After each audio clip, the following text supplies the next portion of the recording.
E então, como foi a semana? Passou. Trabalhei muito, fiz academia, assisti umas séries, basicamente isso. Entendi. E falou com a Camila? Mandei mensagem na quarta. Ela respondeu um curto, tô bem. 2 pontos finais. Ah, você sabe como é.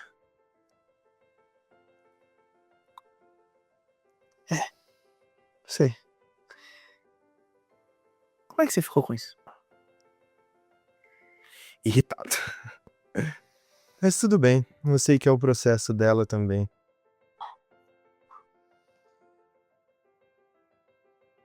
Você percebe que você disse irritado e na frase seguinte tudo bem? Você ficou irritado ou tudo bem? Ah, André, as duas coisas podem existir juntas. Podem. Mas você passou rápido demais pela primeira pra segunda. Fala mais sobre estar irritado.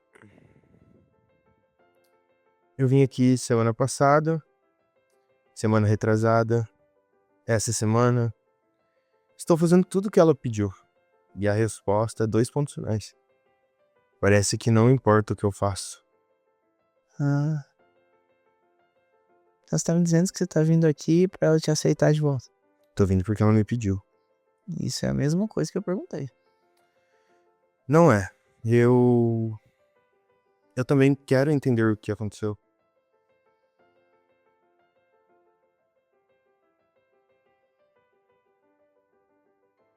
E essa segunda parte? Eu queria acontecer, de entender o que aconteceu é. Quando que ela veio?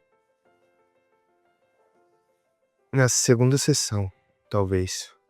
No começo era só pra cumprir tabela. Você é mais honesto. Obrigado. Me fala direito o que aconteceu com a Camila. O que aconteceu que fez você vir aqui? Eu quero que você me conte de novo. Mas diferente de como você contou antes. Mas diferente como? Antes você me deu a versão editada. O resumo executivo. Parecia que eu tava conversando com um chat GPT. Mas dessa vez eu quero saber o que de fato aconteceu. Incluindo as partes que na sua cabeça fazem com que você ache que eu vou te julgar.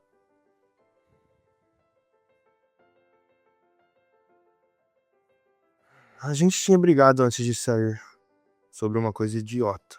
Bem idiota. Ela queria ir no aniversário de uma amiga e eu não queria ir, simples. Aquela história de sempre. No caminho pro aniversário a gente ficou em silêncio. Não falamos nada, não conversamos. Quando chegou lá, ela começou a conversar com todo mundo. Rir, tava bem demais. E eu fiquei do lado de fora da roda, sabe? Invisível. Até ver ela conversando com o ex dela. Que tava lá, nada demais. Mas eu vi alguma coisa.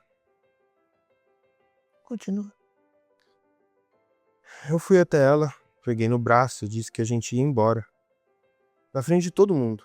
Ela disse que não ia. Eu subi o tom com ela. Falei coisas que não devia ter falado e em volume muito alto.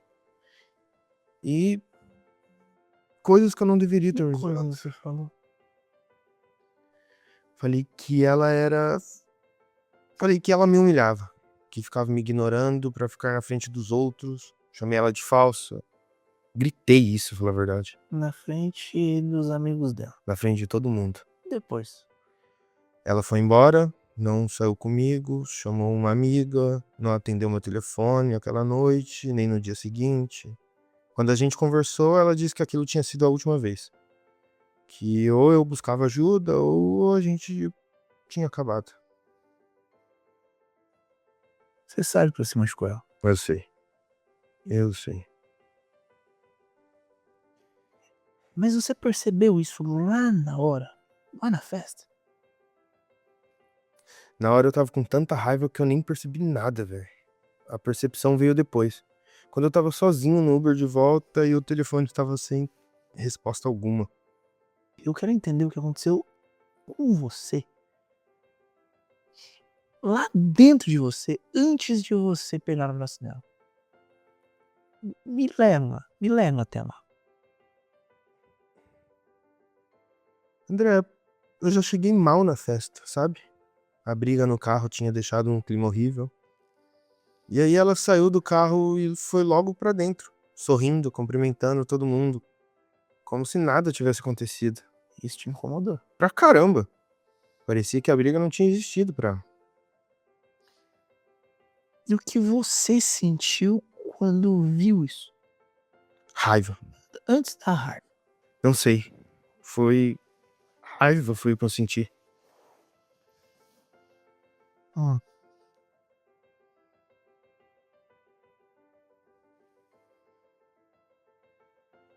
Você estava numa festa e você não queria estar.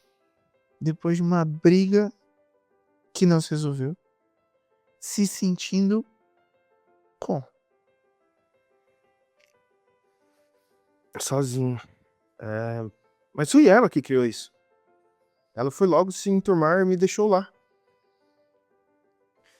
Você, com 29 anos, numa festa com outras pessoas e se sentiu sozinho. Isso é uma informação importante.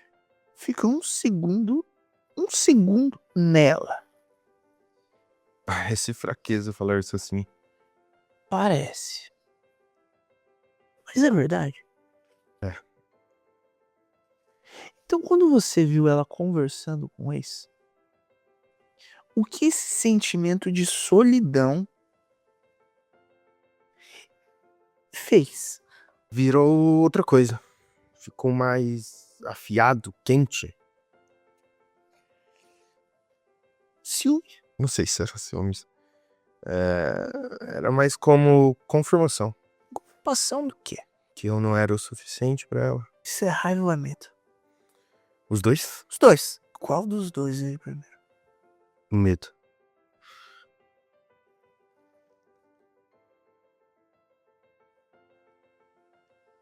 Certo. Roberto.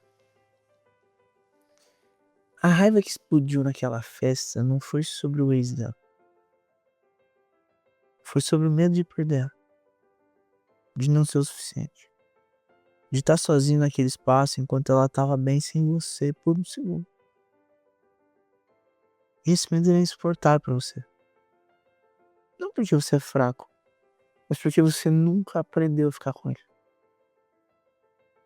Então, o que você tem disponível pra cobrir o medo é a raiva. Essa raiva ela é mais familiar. Ela parece mais forte, entende? Tá bom, André. Mas. Olha, eu fui agressivo com ela por causa de medo? Isso não faz nem sentido.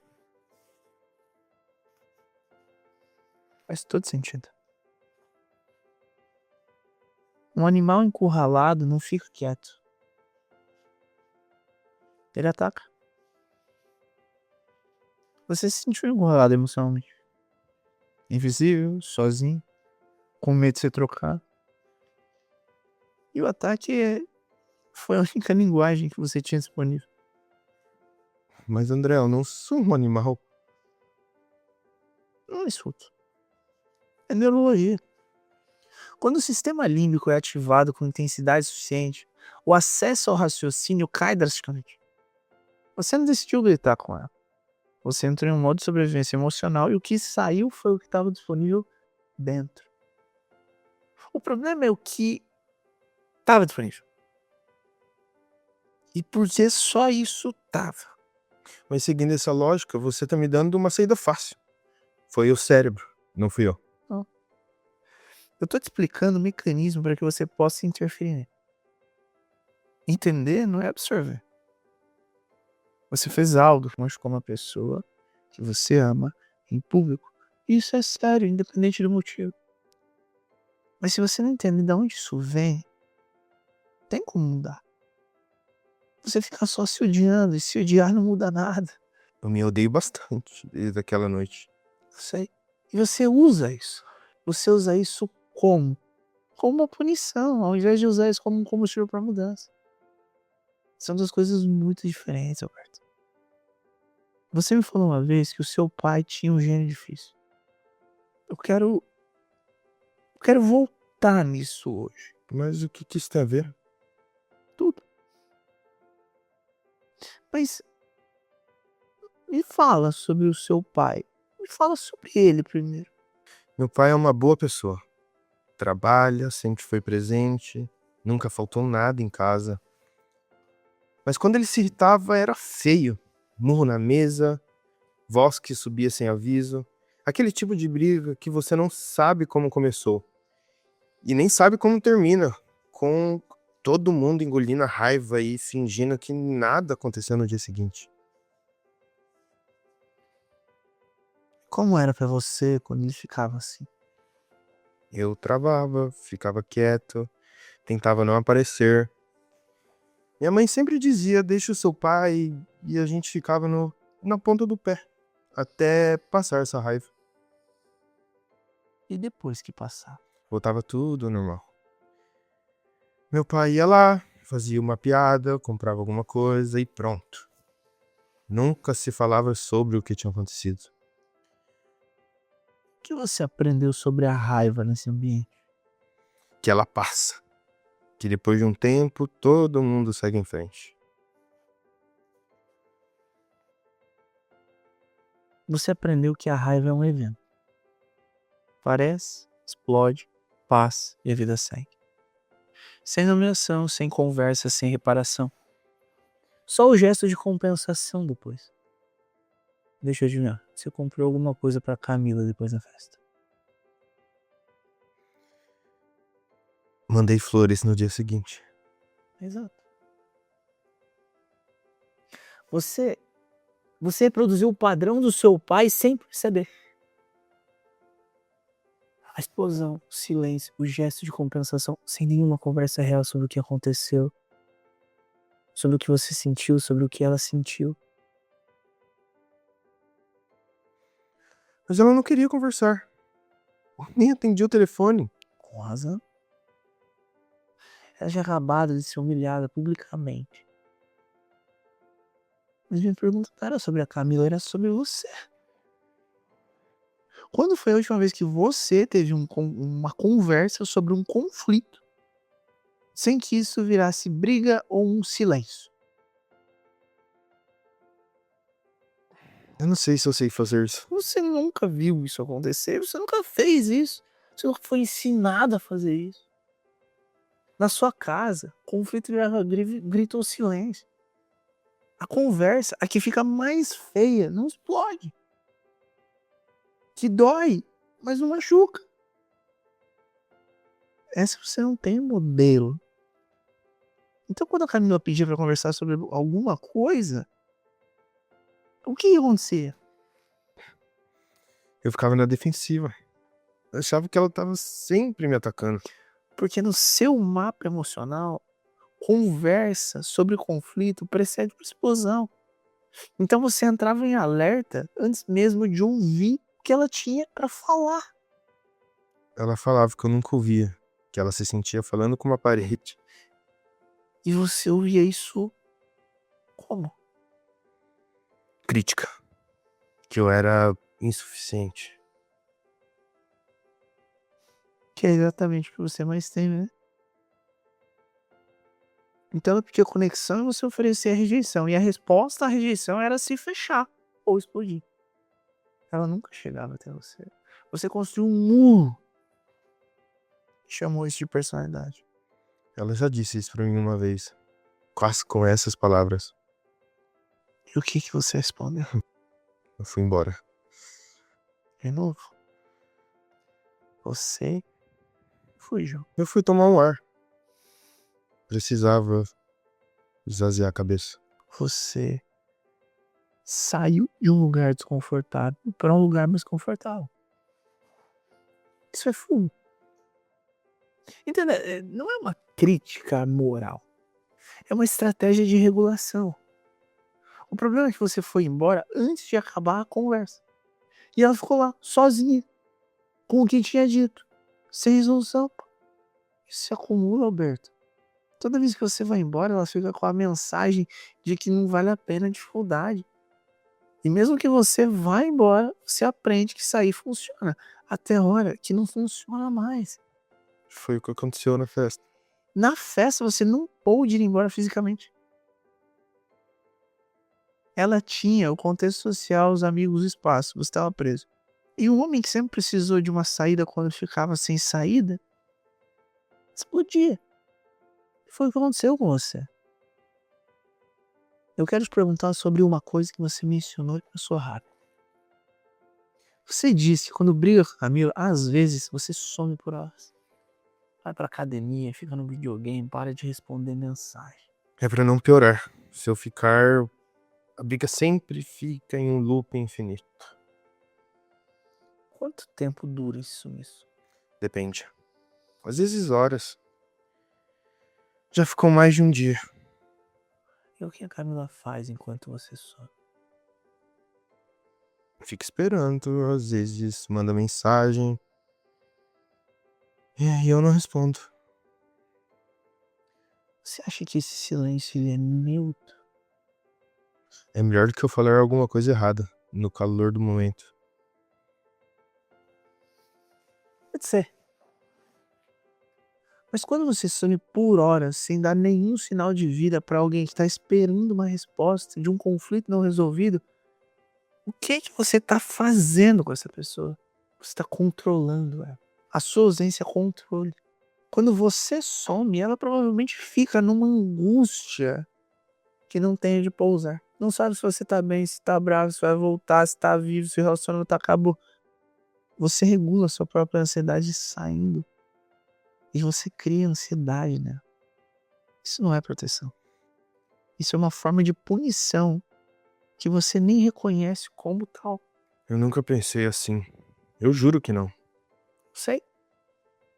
A maioria das pessoas que usa esse padrão genuinamente acredita que está sendo responsável.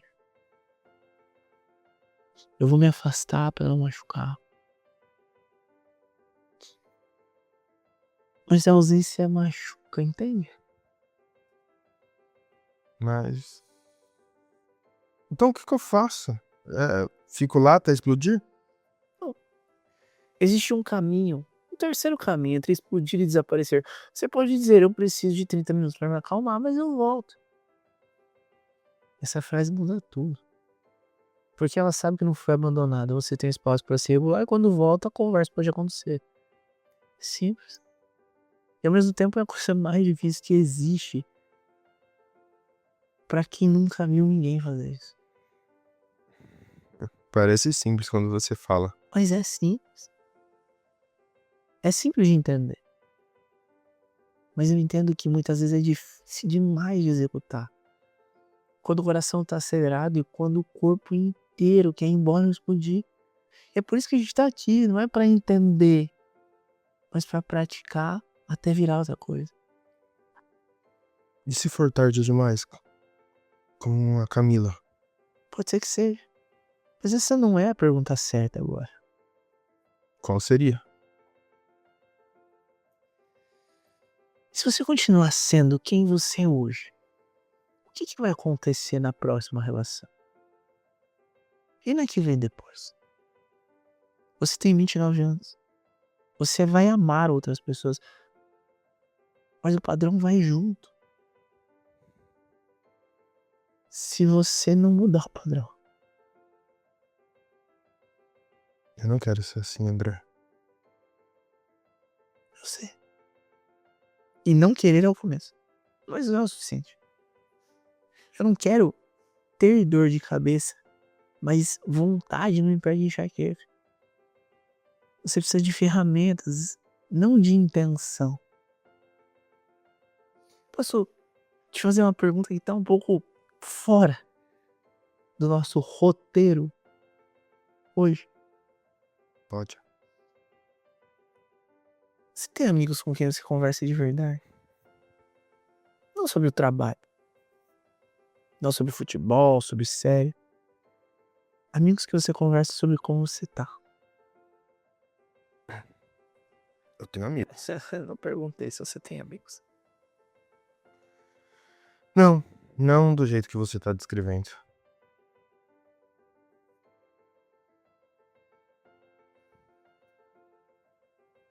E aí? Quando você tá mal de verdade, com quem que você fala? Com a Camila. Falava, né? Só com ela, né? Com mais ninguém.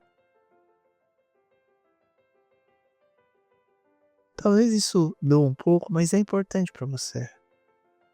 Você colocou todo o peso emocional da sua vida num relacionamento. Ela era sua namorada e também a sua única âncora. Quando havia conflito entre vocês, a única pessoa com quem você falava era exatamente a pessoa do conflito. Você percebe o quanto isso é pesado pra uma relação sustentar? Eu achava que ser próximo assim era saudável. Proximidade é saudável. Dependência exclusiva dentro dessa estrutura não é. Quando você deposita toda a regulação emocional em uma pessoa, qualquer coisa que ela faça, um afastamento pequeno, uma noite no celular, uma conversa com um ex numa festa, vira uma ameaça. Porque se ela vai, tudo vai com ela. Não é ciúme. É pânico de abandono com roupa de ciúme. Pânico de abandono, isso parece coisa de criança. É de criança. E não tem problema nenhum nisso. Todo adulto tem dentro de si uma criança que aprendeu o que é seguro e o que é ameaça. A grande questão é o que a sua criança aprendeu. Meu pai ia embora quando brigava com a minha mãe, sumia por horas. Uma vez ficou 2 dias. Eu tinha acho que 8 anos. Não sabia se ele voltaria, sabe?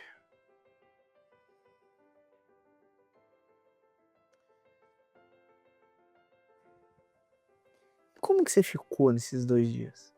Na ponta do pé, quieto. Como se eu fizesse barulho, poderia piorar, sabe? Você aprendeu que quando tem conflito as pessoas vão embora. E que você precisa se comportar para que elas voltem. E quando a Camila foi embora de Uber aquela noite, Exatamente. Você voltou a ter 8 anos. eu agi exatamente igual ao que eu mais odiava nele. Sim. Mas alerta. Existe uma diferença enorme entre o seu pai e você.